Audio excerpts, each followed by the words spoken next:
This podcast is produced by the Harwood Productions Podcast Network.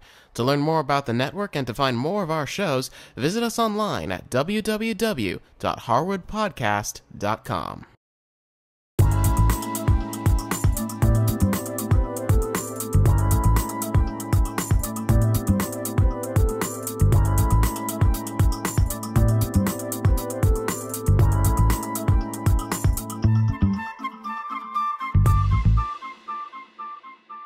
Hi, I'm Cindy Harris, and this is the first in a two-part series on making a fresh apricot tart.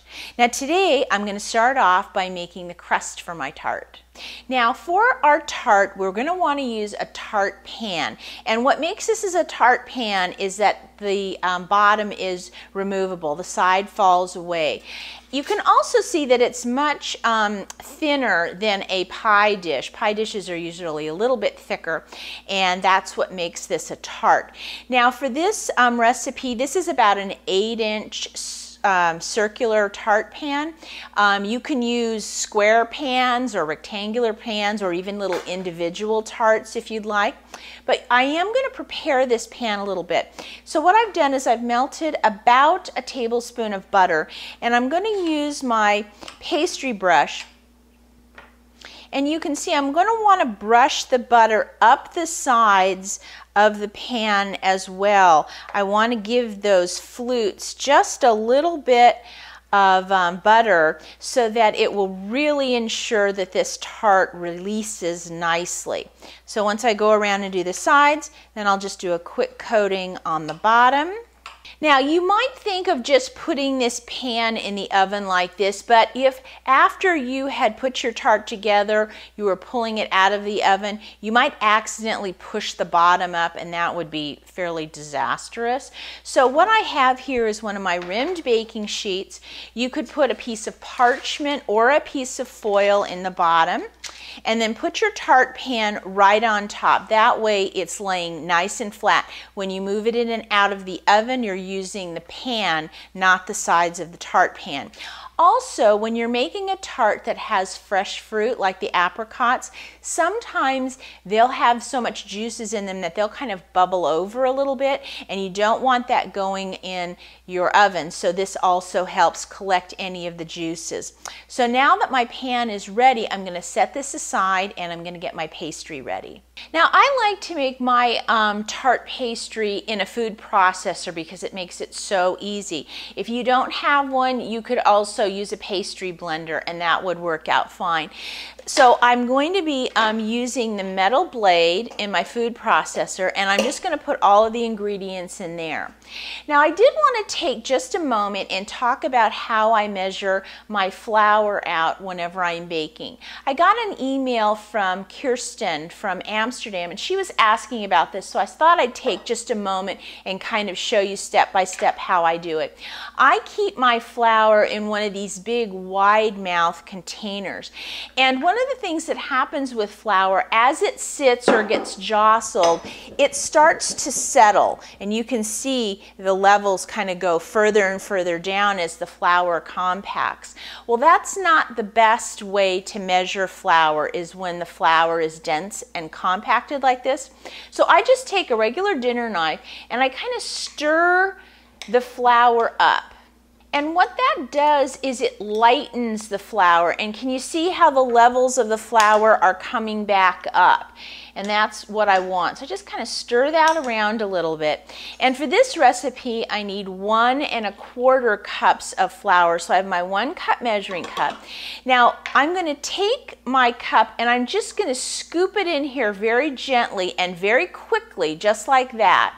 And then I'm going to take my knife and I'm going to kind of slice through it. Notice I have my knife upside down just to make sure that there's flour all across the measuring cup. And then I'm going to lay that bottom edge of my knife on the edge of the measuring cup, and then I'm just going to scoop that flour off, and I have a nice 1 cup of flour. Now sometimes I think why people get too much flour is that they're scooping it in and they're pressing it down, and they're really sometimes pressing almost half as much more flour than they need. So that's why it's important. We don't want to pack it in like it was brown sugar.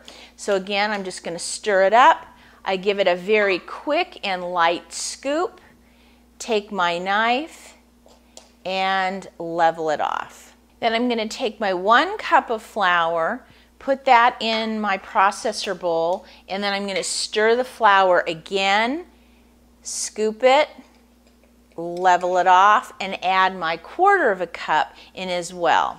Then I'm going to add 1/3 cup of sugar, 1/4 teaspoon of salt, and then with my microplaner, I'm going to take the zest off of 1 lemon, and I'm going to add that into the bowl as well. Now I'm going to put the lid on, and I'm going to pulse this so that I get that lemon zest and the sugar and the flour all mixed together.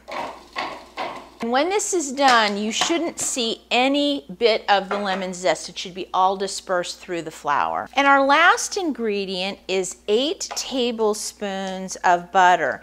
And I'm cutting my butter in half lengthwise twice, and then I'm cutting through it just to make these little cubes, and I'm going to put those in with my flour.